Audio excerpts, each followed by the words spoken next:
आदर व सम्मान किए गए मेरे छोटे व बड़े बहन भाइयों, उनके माता पिता। आज case education of daily vlog series day है 36। तो आज मैं सबसे पहले यश को बुलाना चाहूँगा। धन्यवाद। मॉर्निंग एवरीवन, मेरा नाम यश है। आज हमारी मैथ के मैम के बारे में बताने के लिए हमारी मैथ मैम का नाम मोनू मैम है। वो बहुत अच्छी हैं और वे हमें बहुत अच्छे से पढ़ाती हैं और जो समझ में नहीं आता है तो वे दोबारा समझा देती है।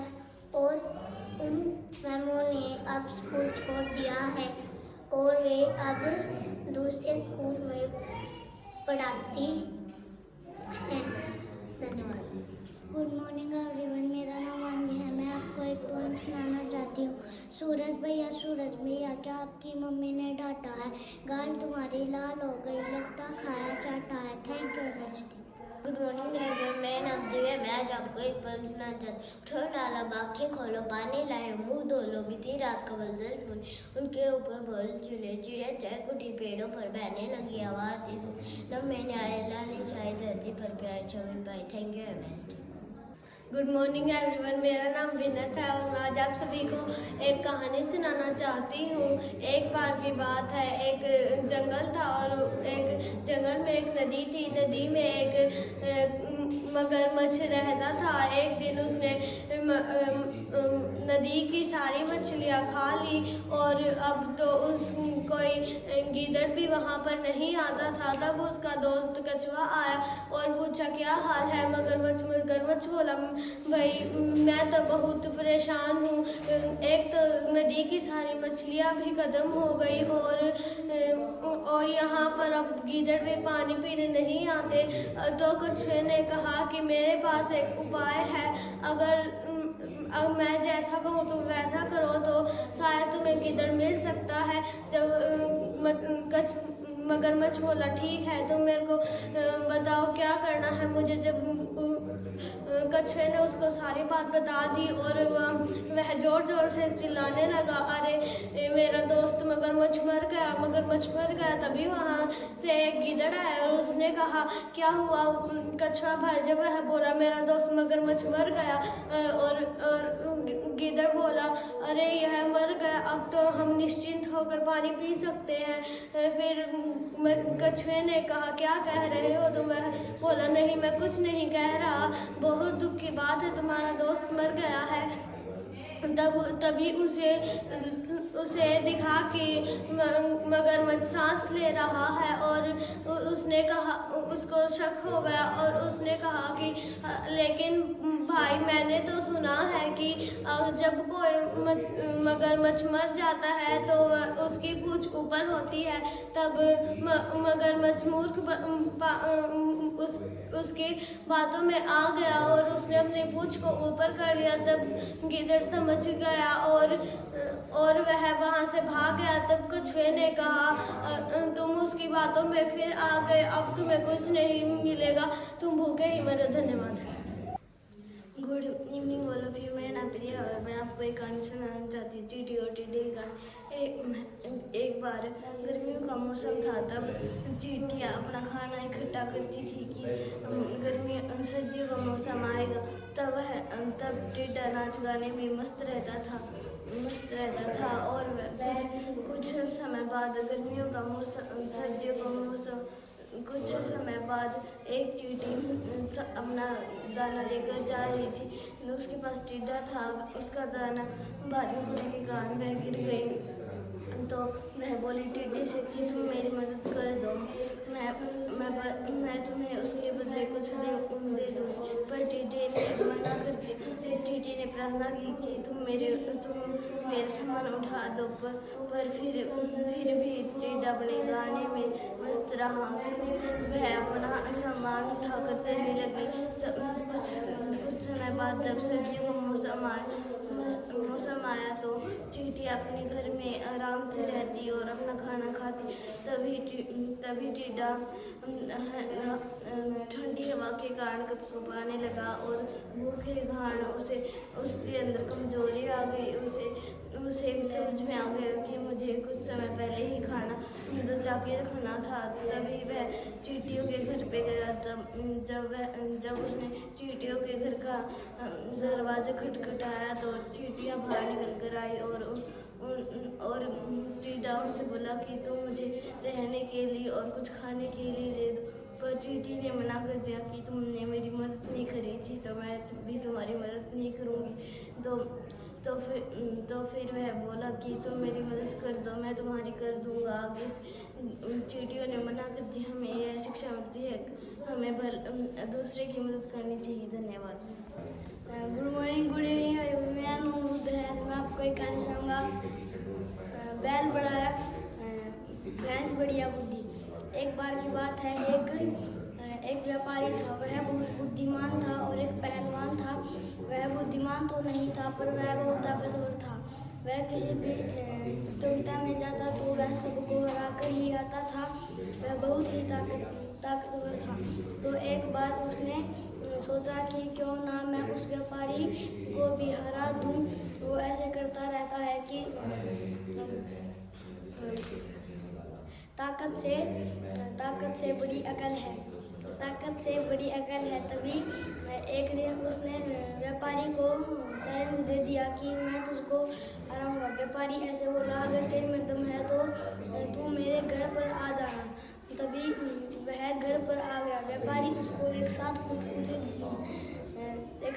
ऊंची दीवार के पास ले गया। तभी वो उस ताकतवर आदमी से बोला कि तेरे में दम है तो इस रुमाल को उस साइड फेंक कर दिखा। तभी उस आदमी ने अपना पूरा जोर लगा दिया उस रुमाल को फेंकने के लिए, पर वो रुमाल हवा के बल से उड़कर दूर चली गई। तभी उस व्यापारी की बारी आई। व्यापारी ने उस रुमाल में एक पत्थर बांधा। बात नहीं बनी तो उसने उस पत्थर को निकालकर एक बड़ा पत्थर डाल दिया और उसने उस दीवार के पार उस रुमाल को भगाया तो उसमें वजन हो गया और वह हवा के बल नहीं जा सकी। तो वह उस दीवार के उस साइड गिर गई। तभी व्यापारी बोला, तू कह रहा था मैं तुझे हरा कर दम लूँगा। जहाँ पर ताकत का इस्तेमाल होता है वहाँ पर ताकत का इस्तेमाल, और जहाँ पर बुद्धि का इस्तेमाल होता है वहाँ पर बुद्धि का इस्तेमाल करना चाहिए। यहाँ पर बुद्धि का इस्तेमाल होता पर तूने ताकत का इस्तेमाल लगाया, इसलिए तू हार गया। गुड मॉर्निंग एवरीवन, मेरा नाम दीपांशु। मैं आपको एक कहानी सुनाना चाहता हूँ। कई समय पहले की बात है। एक बार एक आदमी सब्जियों की दुकान सब्जी बेचता था। वह किसी को भी जितनी सब्जी मांगता वह उतनी नहीं देता था। वह सब में बेईमानी करता था। एक बार उनके गांव में राजा की पुत्री का जन्मदिन था। तब राजा ने उससे कहा कि मुझे 100 किलो प्याज और 100 किलो आलू चाहिए। तब जब व्यापारी अपने घर गया तो वह अपनी बीवी से बोला कि उसने अपनी बीवी से सारी बात बता दी। तो उसकी बीवी ने कहा कि तुम महाराज से बेईमानी मत करना। तुम जितने राजा ने कही है तुम उतना ही सामान देना। वह बोला कि क्या तुम पगला गई हो, मैं 200 किलो की जगह 150 किलो ही दूंगा। वह अगले दिन 150 किलो सब्जी लेकर 150 किलो आलू और प्याज लेकर महल में चला जाता है। वह रसोई में सारा सामान रख देता है। जब राजा के मेहमानों की खाने की बारी आती है तो वह खाना डालते वक्त सारा खाना खत्म हो जाता है। और राजा कहता है कि जब राजा अपने सेनापति से कहता है कि मैंने तुम्हें कही थी कि 200 किलो लाना है, तब सेनापति मंत्री को बुलाता है। मंत्री कहता है कि मुझे इस आदमी पर शक है। मुझे लगता है कि इसने 200 किलो सामान नहीं दिया है। तब राजा कहता है कि तुम इस व्यापारी पर नजर रखो। फिर एक दिन वह बेईमानी करता दिख जाता है और मंत्री सेनापति उसे जेल में डाल देता है। इससे वह शिक्षा मिलती है कि हमें ईमानदारी से काम करना चाहिए। धन्यवाद। Good morning everyone. आज मैं आपको एक कहानी सुनाना चाहता हूँ। एक बार एक जंगल में एक शेर रहता था। वह इधर उधर भटकने लगा। उसे कहीं भी भोजन नहीं मिला। सूर्यास्त के समय उसने एक गुफा देखी। गुफा देखकर उसने सोचा कि निश्चित रूप से इसमें कोई रहता है। फिर उसने सोचा कि मैं गुफा के अंदर छिपकर बैठ जाता हूँ।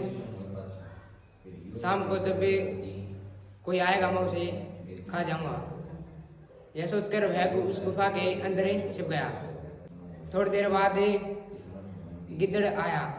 गिद्दड़ ने देखा कि शेर के पंजों के सहारे गुफा के अंदर जा रहे हैं लेकिन बाहर नहीं आ रहे। उसने सोचा कि गुफा के अंदर शेर है। उसने योजना बनाई। उसने कहा कि गुफा, तुमने मुझसे वादा किया था कि मैं जब आऊँगा तुम मुझे पुकारोगी। अगर तुम मुझे नहीं पुकारोगी तो मैं दूसरी गुफा में चला जाऊँगा। शेर ने सोचा कि अगर ये गुफा नहीं बोली तो वह दूसरी गुफा में चला जाएगा। यह सोचकर शेर ने जोर से दौड़ा।